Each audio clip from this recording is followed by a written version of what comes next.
Gamers, I'm cooked. Another day, another excuse for Hoyoverse to drop massive amounts of lore. After we just got the Song of the Welkin Moon, I posted my reaction. I spent all day yesterday doing my analysis. I posted my video at 8:57 p.m.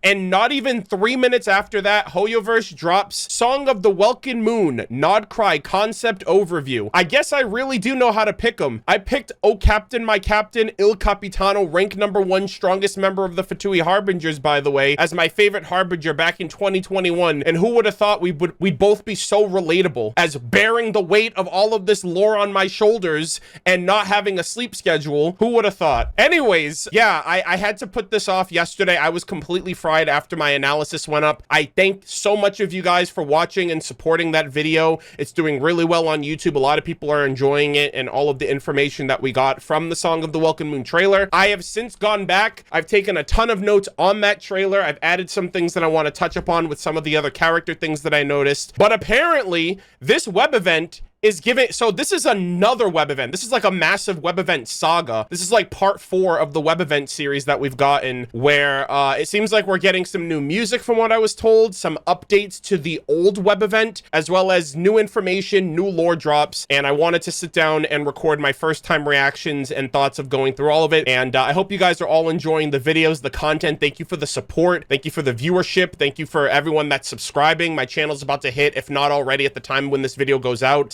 74,000 subscribers on YouTube, and we just passed 70k followers on my Twitch channel, so I really appreciate all of you guys. Thank you so much. We are here for the Song of the Welkin Moon Nod-Krai Concept Overview. The new moon has risen and the Wheel of Fate begins to turn. I have a feeling Columbina is the new moon, or she's going to be the new moon based on like the phases of the moon, right? The 3 moon sisters, I think 2 of them are destroyed. The 3rd one might be giving out on energy, and they're looking to baton pass to a new moon, and I'm assuming that's going to be related to Columbina given the trailer that we just got, her involvement, the giant ass moon in the background, the sea of lunar flowers and all of that. So with all of that said, I am excited to hear the music. Let us begin. Oh shoot, here we go. Song of the Welkin Moon. Oh, is this new music? No, I think this sounds familiar. I think this is the gaze of the gods has always been considered a blessing. I'm pretty sure this is the God's Limit. I could be wrong though, but it's been a while. All right, so really nice introduction here. We have Columbina, Song of the Welkin Moon. That's cool that you can hear this track unimpeded by like Piero's speech and whatnot. So this is really cool to kind of preserve the music before it's officially available on like YouTube or something. Actually, I kind of appreciate that you can hear it in full like this. I don't know if it's extended, so I assume I have to press play here. I'm going to check out Review Guidance of Fate. Uh-oh. Oh, this is the old web event. Okay, this is the old one. Okay, I think the old one changed. Hold on, let's see. Okay, so far so good. Everything's looking pretty consistent as of right now. The moons are converging. Oh! Oh! Oh shit!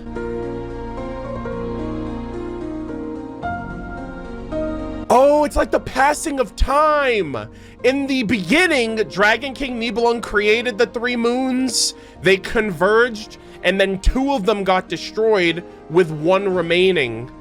Wow. This was 07's to Intern Kun. We did see this preview early on in Natland, like a couple of patches ago. I think it was 5.5, I think. But we thought there would be an additional extension to it, and I think I tweeted about it too, but it never updated. But this was the image that they showed back then. It was actually on the preview page of the client when you booted up the game, which was really interesting. Oh, that is so cool. So the 3 moons converge and now they're getting destroyed. I don't know if anything else changes. Oh, that's such a clean moon. I gotta get a screenshot of this at some point. Oh, the color. Oh, wow. They're red now. Am I supposed to be looking at this first? I don't know if I'm supposed to look at the new stuff first. What a throwback, man. This is so OG. Bro, this was like consuming our minds like a few months back, like 4 or 5 months back, which was really cool. And look at that. We're already here. We're in Nod-Krai. Yeah, so it seems like everything else is pretty consistent. Also, I do want to say, now that we saw the trailer and we got the line from Columbina, what did she say? I wrote it down over here. Columbina says, says, in the water, the future mirrors the past. Now that I look at it now, and I think I mentioned it in my original reaction when I read this shot right here, this kind of looks like a reflection, right? It looks like this is like the converging point, and it's like it's like a mirroring effect. So it's not like this was like a break point. I wonder, I'm not gonna say like we're underwater or something. So in hydromancy, the stars are reflected off of the water surface, and that's kind of what this is giving. It's like the sky reflects whatever the water sees, or whatever the water reflects, and it's like a bouncing effect. And that's kind of what this reminds me of. It almost seems like this is like a mirroring effect that resembles water. And when Columbina mentions that, I wonder if the sky portrays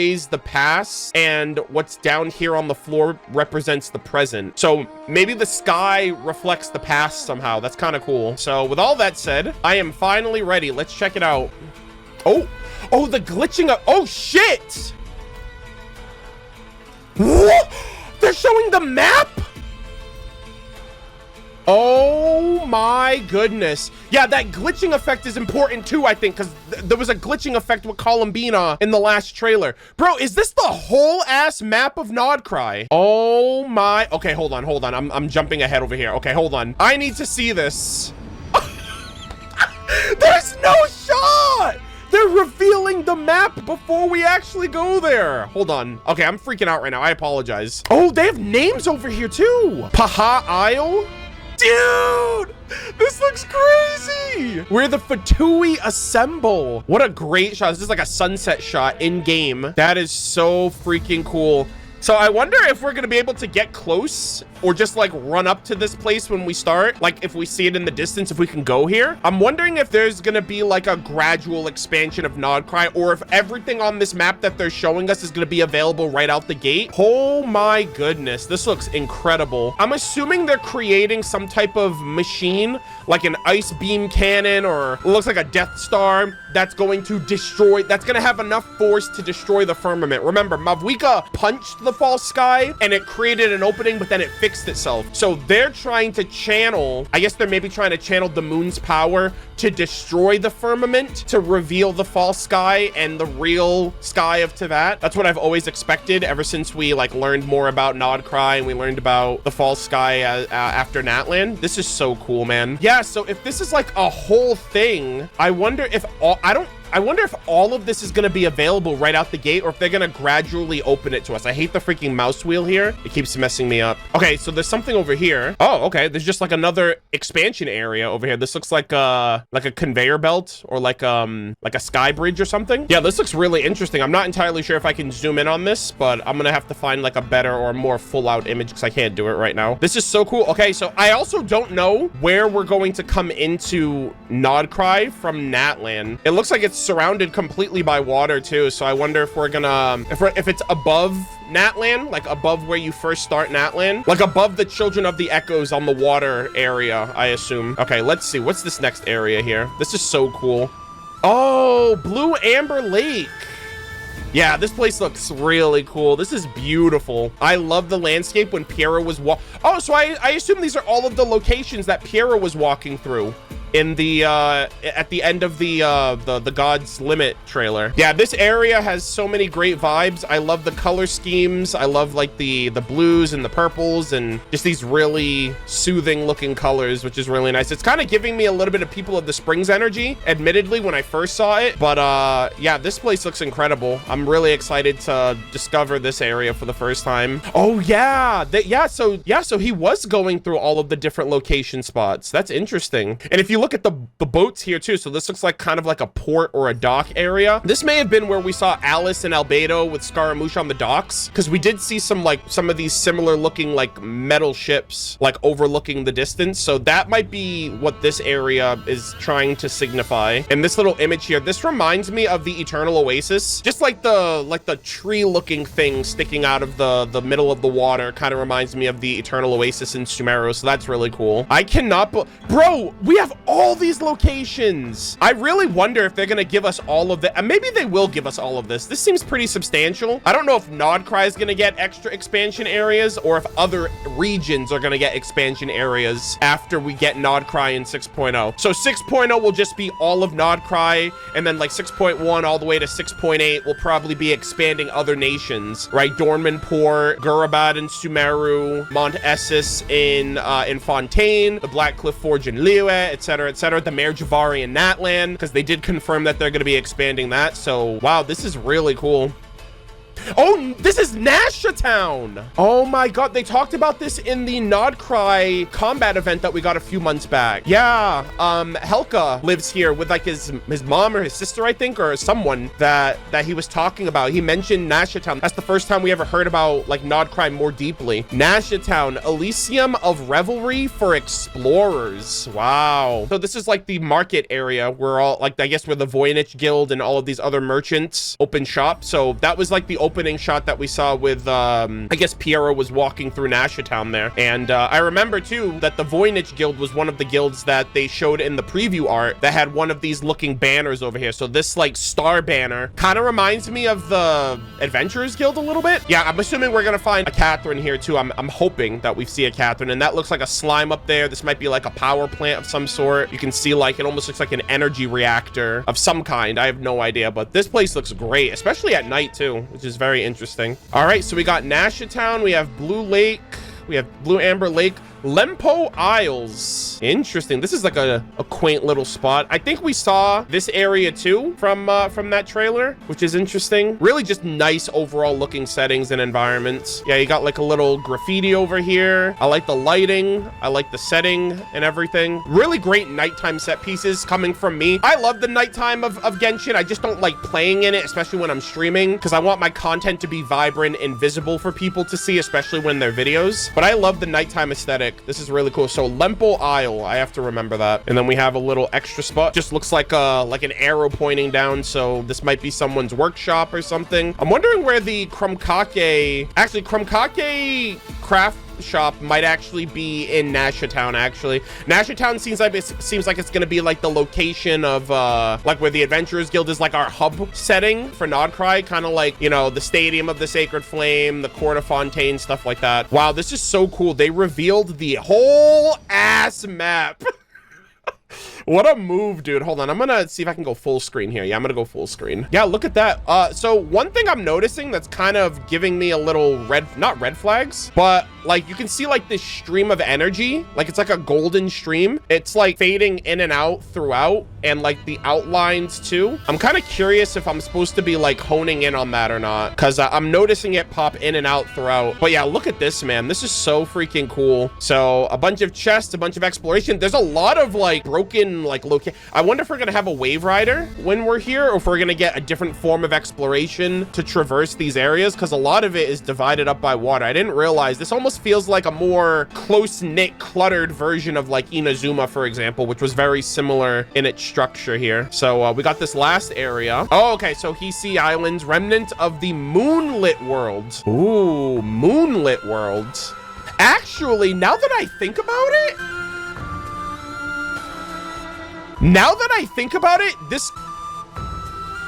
Oh my god. Now that I think about it, this landscape, like the color of the rocks and everything, reminds me of the same color of the rock that we see in Natlan, like the piece of the moon that's in like the freaking crater. I wonder if this is like the piece of the actual moon that crash landed here, and because like these are all just like big massive caverns. So I wonder if this is like a I don't know, like a crash site for like pieces of the moon. And I don't know what this giant pillar is, but it also looks like a reflection that you can't really see because it fades out as you look closer. I don't know. This kind of feels like, I don't know, we're gonna go to the moon, right? The remnants of the moonlit world. I'm kind of curious if this is like a remnant of the actual moon as a location, like the moon, a piece of the moon fell here and created the landscape, and that's why you see like all of these like fragile resin moon structures in the distance. They're kind of like moon plants, if you will. I have no idea. Yeah, that's kind of what this is giving, especially the subtext here. That's really interesting. Super cool. And then we have have the aminals. We have like the lunar deer. We got to see that in the teaser at the end of the 5.8 special program, which was really cool. I cannot believe that they revealed so much, and I feel like this isn't it. Wow, so we have the base of operations for I think this is my favorite looking shot, honestly. Just like the colorization of everything, like the sunset, this looks phenomenal. Nice. So we have the base of operations for the Fatui to the far north. We have this blue amber lake. I keep wanting to say blue amber isles. That's gonna be exciting. We have Nasha Town, which seems like it's going to be our base of operations. Lempo Isle, which is like, I guess, another like smaller settlement outside of the main town. And then we have like the Moonlands over here. I guess this is where the Frost Moon Scion reside, which is what Helka also mentioned to us in that combat event. So really, really cool stuff here. I'm shocked that they gave all of this. All right, let's keep it going. Oh, so we get like little blurbs over here. The moon enveloped land, the moon land where those drawn in by various powers wage bitter wars without end. Oh, and these are the illustrations that they showed on Twitter. Let me know if you guys want me to post my reactions to them. But when these illustrations were coming out, I was doing daily reactions of seeing them for the first time when they got revealed, but I never uploaded it because I thought they were going to do it for every faction, but then they didn't. So they're still on my computer just chilling. Let me know if you guys got it this far into the video. Let me know if you guys would want me to upload those just to kind of see my first time reactions to seeing all of these illustrations, because they were really cool when they came out at the time. It's just, I thought we were getting more, and then when we didn't, I feel like I was like, oh, well, if we're not getting all of them, I don't know if I'll ever post them. So if you made it this far, if you're still watching, let me know, and I'll consider it in my next, before Nod-Krai comes out, I'll consider posting them. So we have the Fatui, we have the Frost Moon Scions, and we have Nasha Town, aka the hub of the Voynich Guild. So let's see. Wow. Oh my God. We're getting more info on all of this. Dude, this looks crazy. I need to get like images of all of this stuff. This is crazy cool. Oh, there's like little text blurbs, so it's like faded out right now. You know what this probably is? These are probably the images of the viewpoints. So when we go to Nod-Krai, we'll probably have these images in our archive, most likely. This is so cool. Okay, so we got Pierre over here, cool. Paha Isle, where the Fatui assemble. Under the ancient moonlight, the pale star banner casts a shadow as vast and solemn as the northern lands. In the newly established Kuvaki Experimental Design Bureau, countless mechanisms churn and whir at all hours of night and day. What rebellious designs does the forge hammer's dull thunder conceal? Even their own shoulders stand in ignorance, blind as the anvil. Okay, so it seems like Dotori has free reign to make and create whatever the hell he wants in his like little Iron Man smithy over here, right? His Fatui smithy to, I guess it's all for the cause, right? It's for the power of the moon, I'm assuming. It's for the power to destroy the firmament, to reveal the false sky, to harness. I'm assuming the Fatui are there and they're conflicting with the Frost Moon Scions because the Frost Moon Scions are the devout believers and followers of the moon goddess. And now the Fatui are encroaching to harness that power, and they're like, no, we're gonna have beef here, buddy, because you don't have jurisdiction here. So I'm assuming that that's what they're doing. I don't know if this is meant to attack the moon beyond the firmament or the moon pieces beyond the firmament and like harness the moon. So this could be like I assume this is either a weapon to destroy the false sky or a weapon to channel the moon's power and like harness it in some way. But these are really phenomenal illustrations. What? Am I tripping? That literally looks like a statue of the Seven, but like concealed in some crazy technology. What the dude? It's like, is that Columbina? Bro, that literally looks like a statue of the Seven, but the Fatui like are harnessing its power by concealing it with this, all of this like metal technology contraption. That literally looks like a, bro, are they pulling a freaking Archon with her? I know I'm not saying it's an Archon, right? I'm also shocked that there are moon statues. I mean, I guess Helka mentioned that in that event. He mentioned that there are statues of the goddess all around, but I thought he meant like like general statues, not statues of the seven, even though this moon goddess predates the seven, but it looks like Columbina, and all of the archons mirror the previous one. So this is either Columbina or this is the current moon goddess who is going to pass their power on to Columbina, because we get debated so much because the previous archons and the current archons look very similar, right? Focalors and Farina, Ruka Devata after she became small, and her creation of Nahida. Literally, Mavwika is both archon of the past from 500 years ago and the present, which is why her statue looks the same. Obviously, Makoto and A are twins, so they always debate you. I assume this statue depicts the current third moon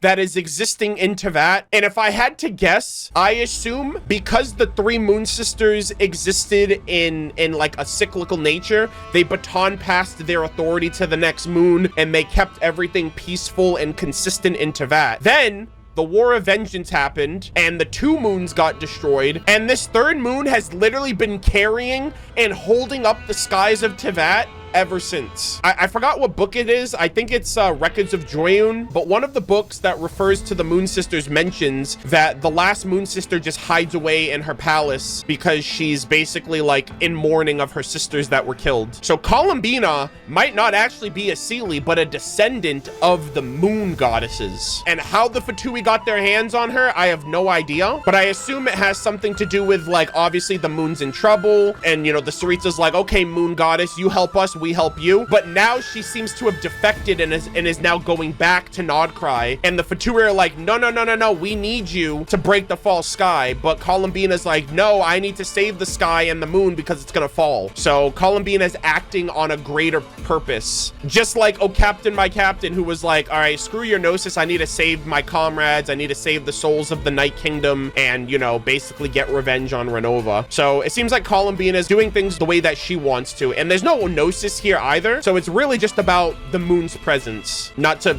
bring it to Bloodborne, but I feel like it's really going to be about the moon's presence and about what the implications are moving forward. Holy shit, dude, this is crazy, brother. This is actually insane. Oh wow, okay, so the three images shift here. So yeah, so this is between Columbina, Piero, and Sandrone. Wow. The forces of Snezhnaya encroach like the winter, and the Fatui sergeants raise aloft the flag of their harbingers. What is it that they seek? They seek the moon's power. They seek cooperation from the Frost Moon Scions, and the Frost Moon Scions might be low-key, like basically harboring a fugitive, right? Like Columbina ran away, and because the Frost Moon Scions worship the moon, they might worship Columbina equally if she is to become their new moon goddess. And you know, she's also titled as the Moon Maiden. So I think that the current moon goddess is low on power. They're dying slowly. They're holding it together, and they need a replacement. And Columbina realizes her mandate. She realizes her duty as like a denizen, a maiden of the moon. Somehow, some way, I'm sure we'll figure out her origins once we start the Archon quest. But I feel like the moon needs a replacement. Columbina is stepping forward to take that place. The Frost Moon Scions are backing her, but the Fatui need her, and they can't let her do that because they need that moon's power. It'd probably be in their best interest if the moon falls, because then they can harness it. So I'm assuming that that's what it is. The idol of the new moon, carved by the scions of the far north,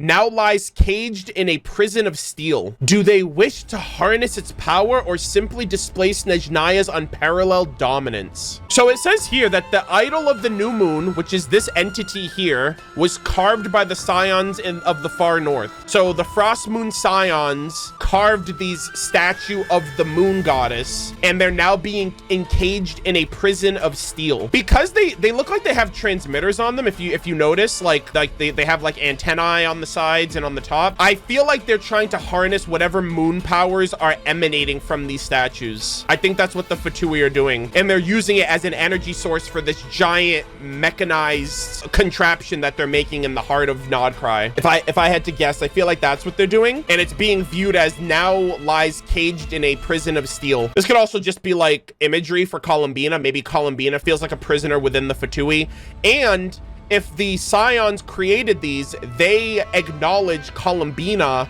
as their new moon. Why? I have no idea. How do they know her? I assume she's existed for hundreds, if not thousands of years, given her affiliations with the moon. Maybe, I don't know, maybe she did exist before, and then she went to the Fatui, and then she just hasn't been back in a long time. We don't know anything about her. So she could have had history here in the distant past, and now she's coming back because things have changed potentially. And then the Fatui are obviously trying to do their part. They're trying to use this power to their advantage, and you know, it doesn't seem to be working out. Also, we have Hiisi Island, remnant of the moonlit world. The remnants of the far north now dwell among the ashen woods and tundra. Their golden city, yo, Hyperborea, their golden city has long since turned to ash, their distant ancestral homeland consumed by the court of creation. Yet these proud descendants light primordial lanterns against the pitch black darkness of the withering tide. That sounds like light keepers, right? They use lanterns. Yet these proud descendants light primordial lanterns against the pitch darkness of the withering tide, spinning distant ancient hymns, praying for the new moon's protection. So oh my goodness gracious, look at that. So that's what it looks like unimpeded. That's literally Columbina. Not literally, like it's depicting Columbina. And remember what I said earlier? Look at this crest. Look at this crest right here of the moon, and then go all the way back up and pair that with, where is it? With this image right here. The same curvature. I think this is literally a piece of the moon that fell into Teyvat. Like, it's the same kind of like curve. Wow, I cannot believe this, man. This is so freaking crazy that they're doing this. So yeah, this is reminding me of Enkanomiya, because the light of Enkanomiya drove away the Baptismal Vishaps, and it was seen as like a, you know, an all-encompassing light that was created in part by Istaroth and Abaraku. But also, you know, that's reflecting and paralleling the light, the primordial moonlight also fends off the abyss. It seems like phlogiston didn't need to be the vibe. So, oh, you know what? You know what I think? I think that the primordial one, the heavenly principles, weren't really able to grasp the full context and understanding of the moon, and that's why they used phlogiston instead as a base to create elemental energy to fight off against the abyss. It seems like the moon counteracts the abyss. And like, also you had Lauma, who like cut her hand and her blood dripped into the water, and then like the wild hunt started acting crazy. So I wonder if the moonlight parallels the abyss, and because the primordial one moved in and two of the moons got destroyed, it didn't really have the ability to harness the moon against the abyss because there's only one left and it's probably losing power, and it decided to instead use phlogiston as a base to create elemental energy to fight the abyss. It's not the most effective, it's not as effective as the moon, but it's something.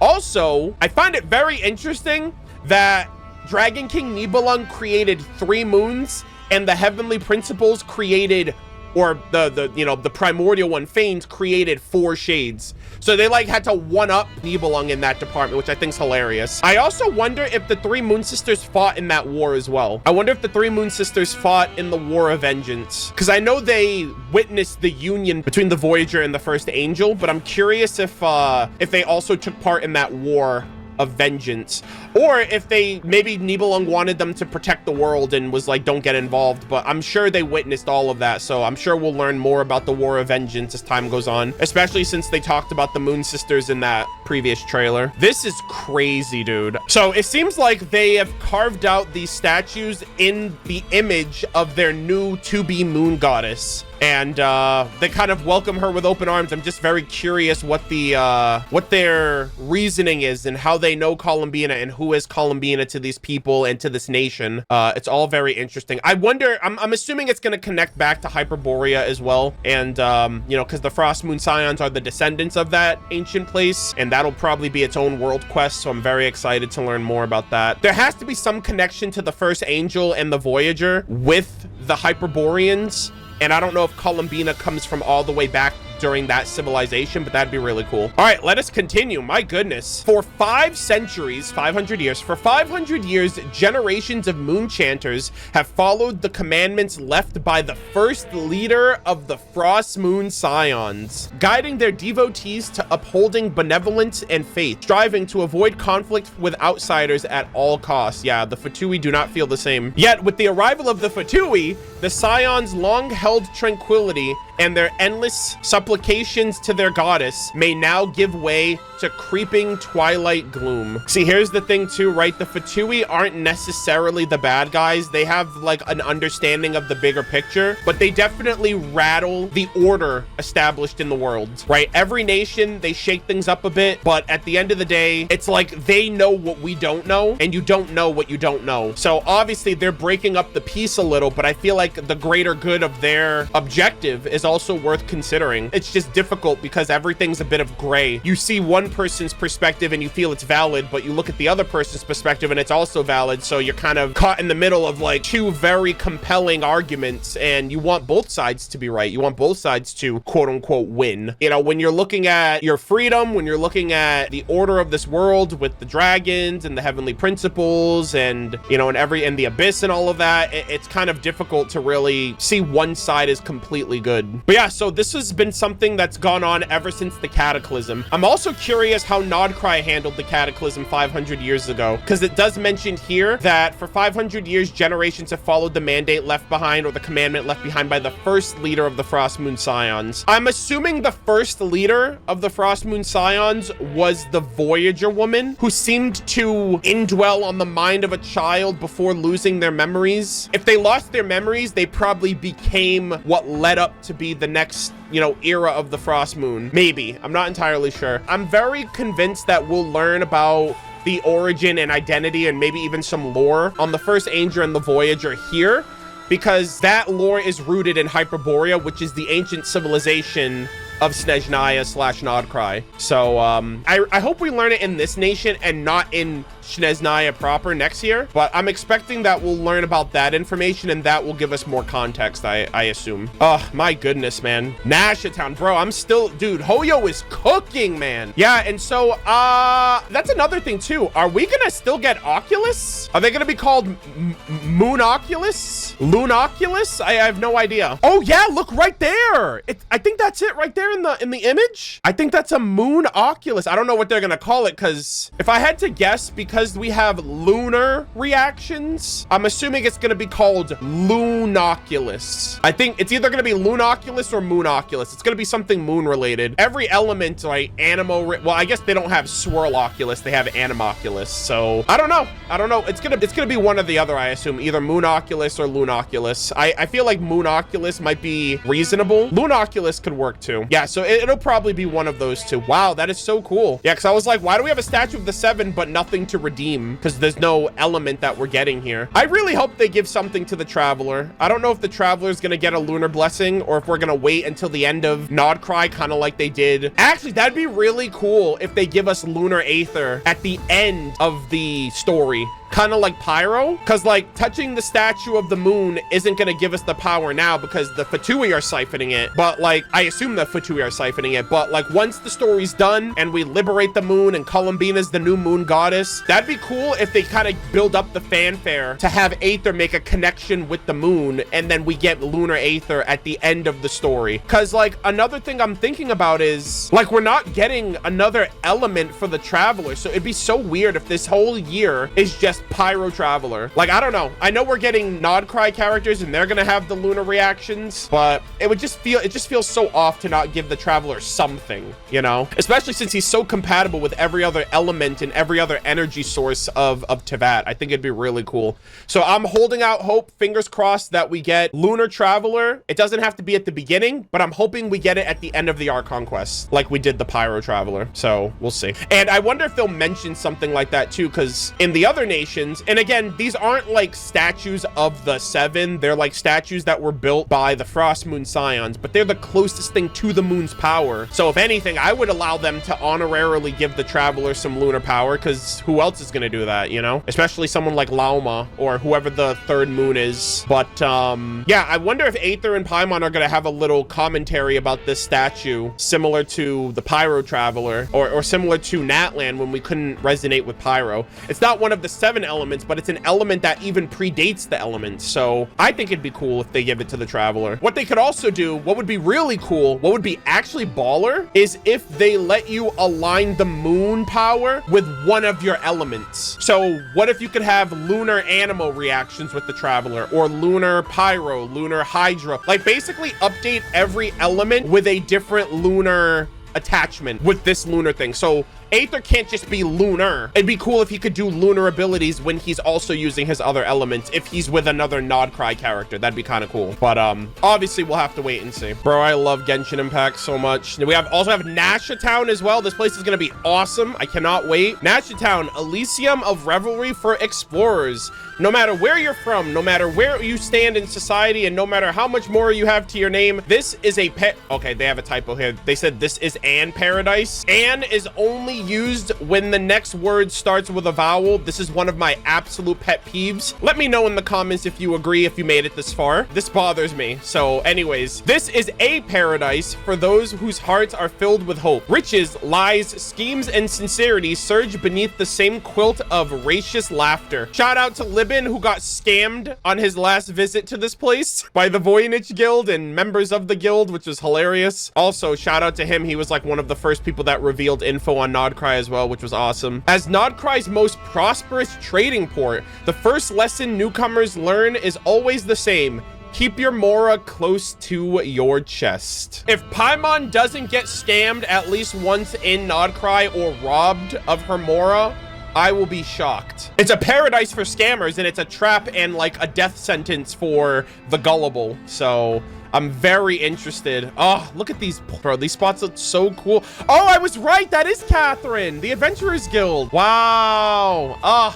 I assume we're gonna see Helka here too. We got a first introduction of them in that event, and we do have Helka's like notes. So I'm assuming they'll remember you if you did that event and you have that item in your inventory, which is awesome. You wish to buy a weapon? Absolutely. This here is Nod-Krai's second best fort. Why second best, you ask? Well, if you meet oh my god. Well, if you meet Aino, I'm sure it'll be pretty clear. Yeah, she is the tinkering mastermind. She created Inefa, for Christ's sake. That's really cool. All right, so they're the second best. So we're gonna go to Inefa for all of. That'd be cool if Inefa lets you forge stuff at her place too. But I'm assuming this is like the equivalent of like Wagner or any other blacksmith in Teyvat. So that's cool. So it's basically showing you where you can go. So you come here to forge your weapons or your weapon enhancement, or you can buy anything you want here as long as you can pay the price. I hear you're looking for some extraordinary treasure. Then you've come to the right person. My friends and helpers in these lands are numerous indeed. Oh, I just did the anecdote event with Charlotte, and she mentions that her dad has a friend who have numerous friends across Nod-Krai with information, intel, and good deals and stuff like that. So I wonder if this is gonna be one of Charlotte's dad's friends. Because the last line there, my friends and helpers in these lands are numerous indeed. That's almost kind of like a similar line that we heard. But I'm assuming this is like a general shop where you can buy like food and you can buy like recipes and, you know, special items and special things from the merchants that are here, which is interesting. But yeah, that's really cool. Ad Astra Abyssos, something's never changed. Ad Astra Want to learn more about the latest commission? If you really want something worth the risk, you'll need a little luck on your side. Wow, look at her little quaint little spot. Also, I do want to say I appreciate that they gave her a big booth here. That'd be cool if this Catherine is just out in the open. That's very interesting. I really like it. It looks really, really cool. And then we have a worker over here. I assume this is the I think this is the person that Helka mentioned in their notes. I forgot her name though, but psst, just a little warning. The grown-ups here are sneaky and love ripping off passing adventurers. You want to know if kids can be trusted? Well, you'll just have to find out, won't you? Oh, damn. Don't get scammed from the adults, get scammed from the children. Wow. The Wild Hunt? Cyril, where are you, my boy? I hope I'm pronouncing his name right. Flins, I am so excited for that man. I think he's my most anticipated Nod-Krai character, right? Especially since he's from the Lightkeepers. I wonder if... I hope he's alive and not dead. Like, I wonder if he's like a wandering spirit man or if he's actually like legit. Because the trailer kind of gives me like second thoughts on him. Regardless, he's gonna be playable. But I'm wondering what his lore and everything like that is. I also think he's the last of the Lightkeepers. They're not doing so hot these days. And he's the only one that they showed in the trailer. So I wonder if he's considered the last Ratnicki. The last of the Lightkeepers that are defending the nation from the Abyss, which is cool. They also mentioned that there's like a Lightkeeper spirit being existing in Nod-Krai, so I'm assuming that's gonna be like a world quest connection. I wonder if it's his father potentially, because, or I assume his father was because the name of the headstone in the previous trailer, it translates to something. We'll talk about that in a little bit, but it translates to a name that shares his name or his last name, I'm assuming. The presence of the Abyss grows. The pitch dark, withered tides whisper amidst the silence of frigid night, awaiting its moment to rend the ever-thinning veil and devour all those frail souls whole. In the shadows where rules cannot reach, even death is no respite from torment. AKA, be you dead or alive, the Abyss will still come for you. And I'm kind of curious because there was that one shot in the trailer where Lauma cut her hand, her blood dripped into the water, and then the Wild Hunt seems to be on the move. But then Flynn's was like, oh, I'm sorry, you have the wrong person, be gone. Almost as if Lauma was commanding the Wild Hunt to seek someone out, but then they were like, oh, you got the wrong guy. Like, they're looking for someone that's like him. They're looking for a Lightkeeper. Were they looking for someone that was alive or dead? And he was like, oh, sorry, you're looking for the other guy. I'm not them. You're mistaken. Be gone. And then he just freaking voided them with like an absolute Chad. That's what gives me the death vibes about him. Like, he's dead and the Wild Hunt goes after you whether you're alive or dead. So that's my mindset right now. Especially based on what Lauma was doing. I don't know how her blood, I mean, I guess if she's a Frost Moon Scion, maybe their blood is also a deterrent of the Abyss, you know, because I don't know if they're made of moon blood, right? Are they moon beings? Are they aliens technically? I assume, because they don't have red blood, they have silver blood. So, and the moon is also silver. So I wonder if they're literally like aliens, like I think the Frost Moon Scions are beings of the moon who come from beings of the moon. Like, they were created by a union, I assume, between the first angel and the Voyager. And maybe they had kids and they had a family, and that family trickled down because the Voyager was from beyond the stars. So maybe, or maybe there were beings that fell here from the moon, like the Moon Sisters, or like the third Moon Sister had a kid, and then they created like a new bloodline of like half human, half moon people who have silver blood. That's my mindset at the very least, to explain the silver blood and the connections to all of that. But sorry for the yapping, by the way. This is also very interesting. Wow, Columbina at the end here. Holy shit. About Nod-Krai. Oh my god. In the age when the 7 lights of the guys, this is crazy. In the age when the 7 lights of the firmament had not yet shone upon the land. So basically, before the 7, before the Archons, before the heavenly principles showed up on Teyvat, the now nameless ruler, which I think is Dragon King Nibelung, raised the heavenly moons to govern the cyclical tidings of the world in their stead. Bro, we are talking about Dragon King Nibelung and the Moon Sisters as the starting origin point about Nod-Krai. Anybody that says that Natlan was like, didn't provide exceptional lore, I almost feel like Natlan's lore about the dragons was a direct prelude to what we're getting now. Natlan's lore about the dragons and about Huitzilopochtli, the Pyro Archon, right? Learning about the moons in that quest, right? From the Sacred Mountain and everything else in between. They were there. They were there back in the day. We got a glimpse into their world fighting against humanity, fighting against the heavenly principles. And now you're getting even further back.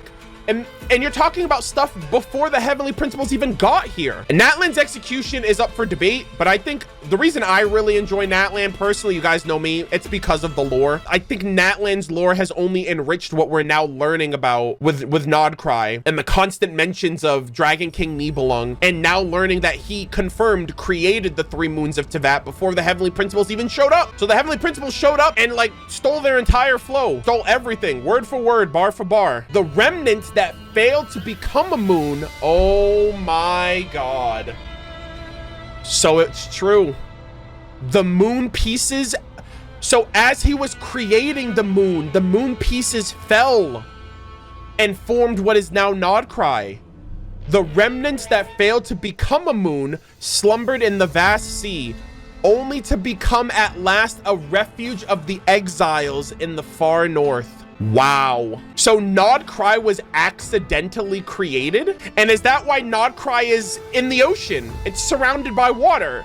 It's literally the foundation of a piece of the moon. And the Hyperboreans, after their land was destroyed and rummaged, they migrated from Hyperborea to Nod-Krai. And I assume they saw that as like a blessing, and now they're like, hey, Hyperborea was kind of ass anyway. That place went down with the quickness. We are now devout followers of the moon for saving us and giving us this new land to live on. I think that's what this is implying. Neither the withering tide of darkness nor the mad monk who spoke in strange tongues could break this land's spine.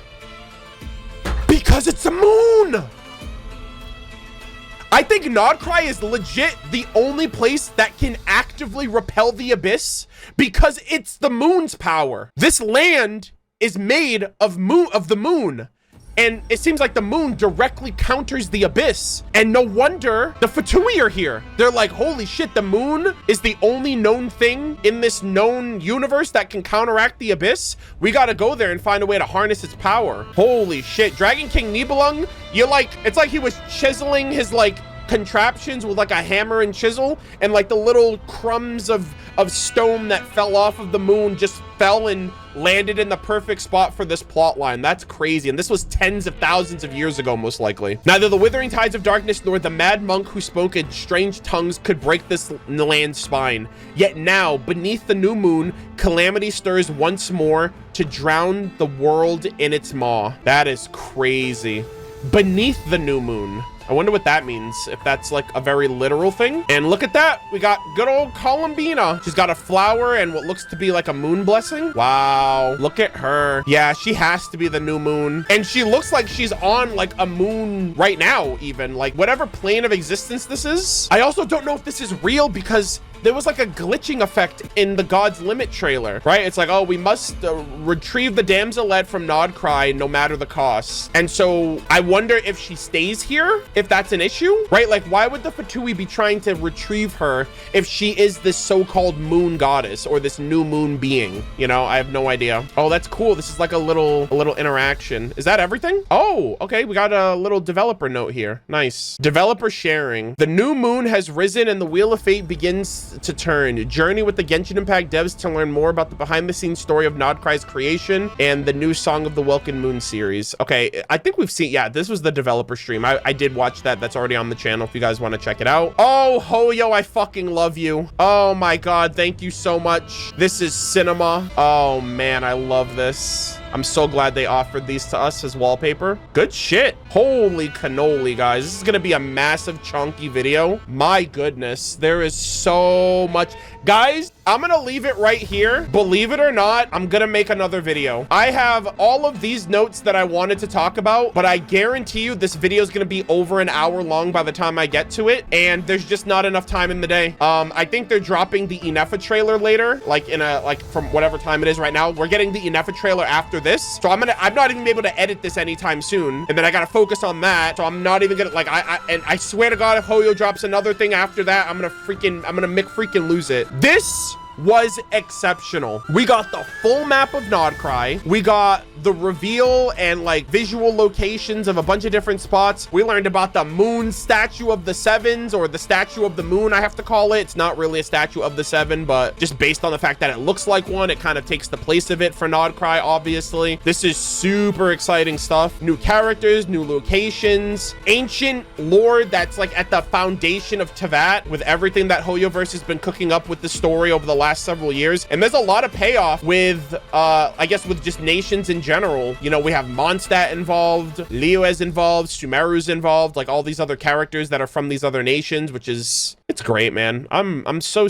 happy. And then we have Columbina here, which I assume she is eventually going to serve a purpose. I expect her to be playable. Yeah, I assume she's just like a moon person, you know?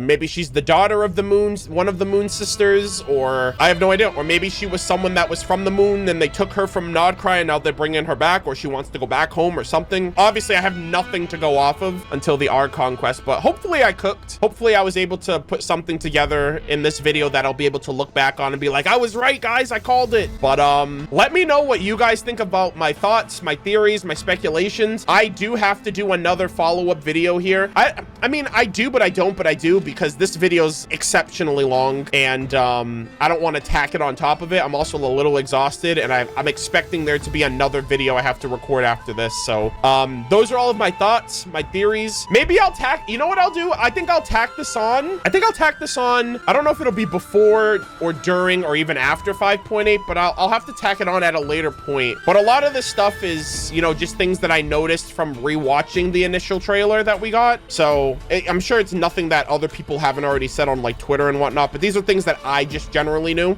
or learned about or figured out. So this might be a little short add-on video that I do just to get my final thoughts out there. But thank you guys all so much for watching. I hope this video was entertaining. I hope it was an informative one. I hope you guys are excited for Nod-Krai. It's kind of crazy how excited we are for Nod-Krai when 5.8 is literally right around the corner. It's like, hey, don't forget, we got the Mare Javari still. We have Inefa still. We have, you know, everything else regarding, I think we're getting a little bit more dragon lore in 5.8. So, you know, one of Albedo's siblings, and everything else in between. So we still have a lot to look forward to with 5.8, but that's where I'm gonna leave it off for this video. Thank you guys all so much for watching. As always, leave your thoughts in the comment section down below, and I will see you guys all in the next one. Take care.